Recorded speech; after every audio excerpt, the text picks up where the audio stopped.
Hello students, welcome again to my YouTube channel. जैसा कि आप लोग जानते हैं कि हम लोग एलटी ग्रेड के इंग्लिश के सिलेबस को डिस्कस कर रहे हैं, जिसके एग्ज़ाम की डेट्स ऑलमोस्ट आने ही वाली है। दिसंबर तक की डेट्स आ चुकी हैं और जल्दी इंग्लिश की डेट्स भी आती होंगी और हमें पूरा सिलेबस पोएट बाय पोएट हमें कवर करना है।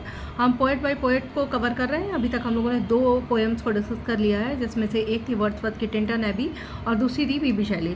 हमारे सिलेबस में पीबी शैली की 2 पोएम्स दी हुई हैं, जिसमें से दूसरी पोएम आज हम डिस्कस करेंगे, वो है टू अ स्काईलार्क। ठीक है, टू अ स्काईलार्क ये किसने लिखी हुई है? तो ये पीबी शैली ने ही लिखी हुई है और ये एक ओड और लिरिक पोइट्री दोनों ही मानी जाती है। और इसको जो लिखा गया था, इसको लिखा गया था 1820 में, मतलब ये पब्लिश हुई थी आपकी 1820 में।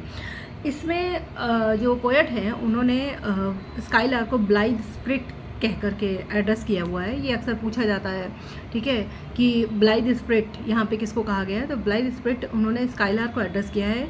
और इसकी जो मेन थीम है वो ये है कि ह्यूमन की जो खुशी होती है या ह्यूमन की जो हैप्पीनेस होती है वो जॉय और सफरिंग दोनों मिला करके होती है, जबकि जो स्काईलार्क होती है वो सच में खुश होती है, सच में हैप्पी होती है, इसलिए वो कोई भी सॉन्ग गाती है।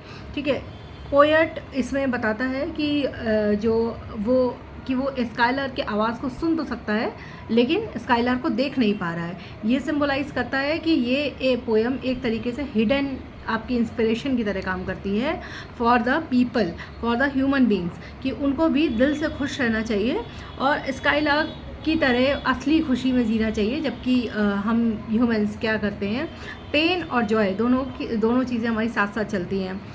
और ठीक है, यही आपकी ये मेन थीम है आपकी पोएम की। और इसमें कुछ बहुत ज़्यादा इंपॉर्टेंट लाइंस हैं। किसी दिन हम लोग क्या करते हैं, डिटेल क्लास लेते हैं, जिसमें हम लोग डिटेल में डिस्कस कर पाएँ लाइंस को, और जिसमें हम लोग डिटेल्स में जो इंपॉर्टेंट लाइंस हैं उनको डिस्कस कर पाएँ। ठीक है, अभी आपको ये बताना है आज का क्वेश्चन जो है, आज का क्वेश्चन ये है कि टू अ स्काईलार्क तो पीबी शैली की है।